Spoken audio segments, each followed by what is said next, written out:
So, and one of the things that we talked about while you were on the inside is the treatment of transgender detainees. You sent me a photo. I'm going to pull it up real quick. You sent me a photo of one of the detainees and you, and I kind of wanted to ask you a little bit about it. This image of the woman with the orange jacket tied around her waist. Can you tell me a little bit about this person, like, and about how transgender detainees are treated inside of the Eloy detention facility? All right, the detainee over there in the picture with me is my friend. Let's call her Emma. Oh, Emma got detained from Miami, I believe, and she was living in America. And she was staying at a Lloyd detention facility, but she couldn't just even apply for asylum because she said, "I'm not gonna make it there because of the treatment, of the condition of like how they're getting treated there. They are housed with the male population, homophobic population, the officers who are homophobic and transphobic as well, because even gay people are getting harassed over there mentally, like with the wards, and transgender people, they are just like they're not treated as a human being at all. Wow. For a transgender person, that was really tough and hard to even try to fight for her asylum because she said I'm not gonna make it because it's too hard for me. This environment is too it's putting too much pressure on me. And she said like I was having prescriptions outside. I was having my hormone replacement treatment, and here I'm not able to get hormones. I'm not able to get anything, and that's really bad for my body.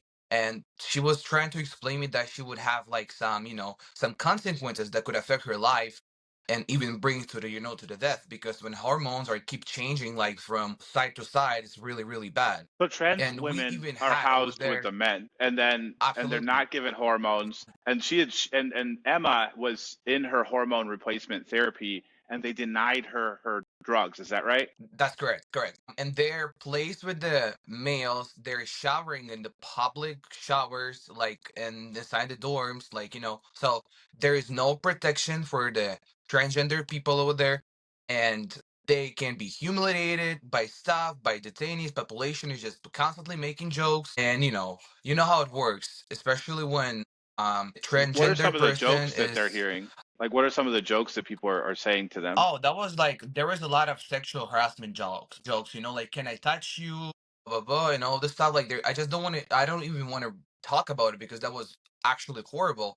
I was walking with Emma every day. I was going specifically to the yard to just see her because she couldn't talk to anybody. People were just like, "Can I touch you?"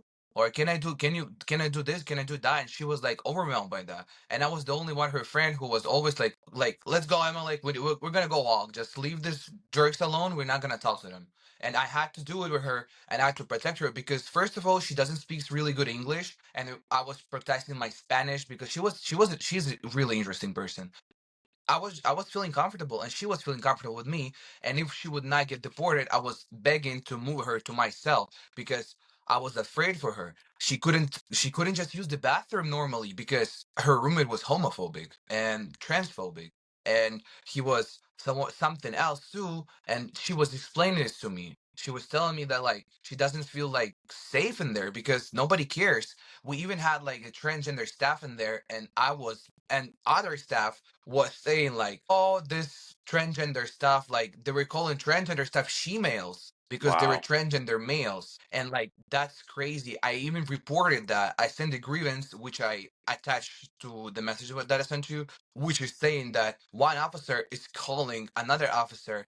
I don't want to say that, but he literally called officer tranny with no balls. Wow. And what was the response when you sent in these grievance petitions? One sergeant came up to me, and she was just questioning me like, okay, what happened? Explained her the situation, the same one, and she's like, okay, we're gonna figure something out. And nobody told me anything anymore. Nothing ever happened.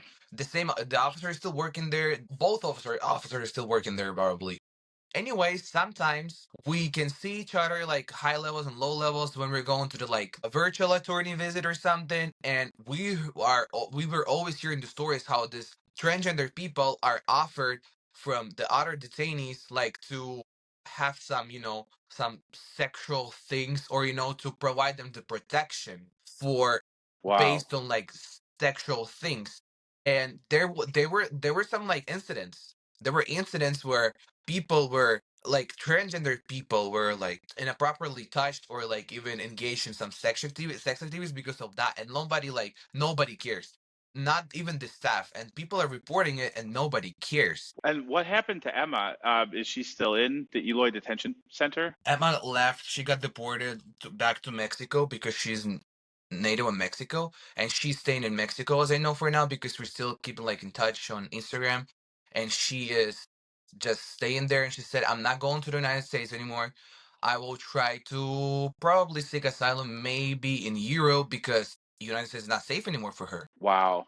As a gay man, what are some of the challenges that you faced inside of the ICE detention center, if you don't mind my asking? No, I don't mind absolutely. So the probably the bullying and the harassment from the staff and population, and when the chiefs or nobody just can do anything. I've been called faggot by staff. I've been threatened. I've been like joked, humiliated, and like once like people were just printing that on the we have access to the printer over there, and some person just printed that I am a faggot and put it all over the pod, and the thing they decided to do to protect me, they moved me to another building to to ridiculously homophobic person who was trying to prove me that I am a sinner and God never gonna forgive me for being gay. And I was like, all right, maybe you're right, but how is this supposed to make me feel protected or safe? And I had to leave with him. And like, he was just trying to always convince me that he's better because he's not gay. And I was complaining about it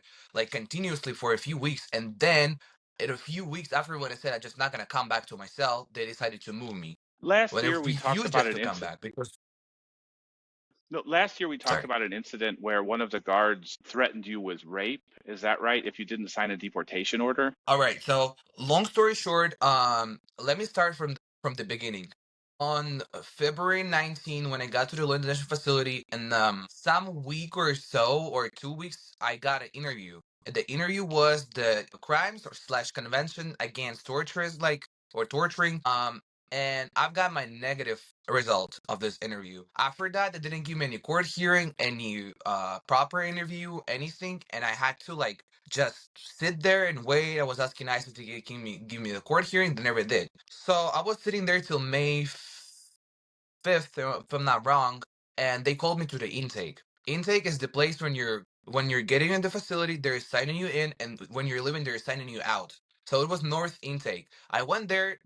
They changed my clothes back to like my regular clothes, the civilian ones, and I've stayed there like for probably like 7 hours or something. Then ICE came in and they started talking to me and they showed me the paperwork, which were saying like, I give permission, ICE decide with judge some without the immigration judge review. And there were tickets already, tickets from Phoenix to New York, China, Russia. I told them, guys, I cannot come back to Russia because I'm gonna get killed there because of my sexual orientation and all of my problems that I faced there. And they didn't care. They were laughing and all this stuff. After which I refused to sign it. And they're saying, "Are you sure about that? We're just like friendly trying to help you to go home without handcuffs." And I'm like, they were mentioning peacefully leave the United States and go back to your country without handcuffs and like all the chains around you and all this stuff.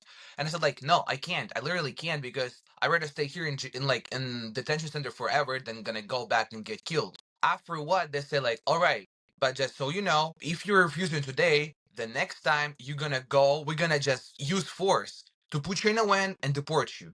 And I'm like, why? I cannot go there. And it's like, then one of the officers, I'm not sure what the deportation officer name was, but I remember him. He was in my nightmares for a few months. And he was telling me like, okay, but if you're gonna refuse another time, we're gonna send you to jail. We're gonna send you to jail. And you know what they're doing with the guys like you in jail? So he mentioned like my sexual orientation and like they're raping them. And you know that would happen with you. I mean, like, what do you mean? What do you mean by that? Then they Wow. got really mad at me and they told the core civic staff to write a report against me and they put me in segregation because I refused to sign voluntary deportation. That's what you call it. And That's terrible. that was Yeah, crazy. I'm really Like, sorry that happened. Yeah. I mean, I It, cannot say that it's that's alright. That's like horrible. And I just don't know what to feel about it because I never thought that like American immigration system gonna be like related somehow to the like gulag in Russia. You know, like how people are getting killed and tortured in Russia. ICE are trying to do the same with the people right now, and you cannot do anything against it. You cannot even protect yourself because I didn't want to go because they were trying to send me home where I would get killed, and they were trying to put me in prison. So they handcuffed me. They were recording me on camera, and they put me in segregation. For where I was trying to complain all the time, was calling my lawyer. I was calling all my family, and then they said that my segregation was a mistake, and then they released me back to the general population after I made so many complaints. After like for 17 hours I've been just crying straight over there, like, and just trying to get myself out of there because it's horrible over there. You cannot go outside anywhere. You cannot use microwaves. You don't have TVs. You can get a tablet like once in a I don't know how many hours. You have access to the phone, which is like cracking. And you remember I've called you. You know how it sound like last time when I called you from detention. It traumatized me a lot, to be honest, with And all of this stuff, because like I was actually always worried that what if they're gonna come to me again, ICE, and they're gonna, I don't know, send me to jail and rape me, like they promised that something is gonna happen like that.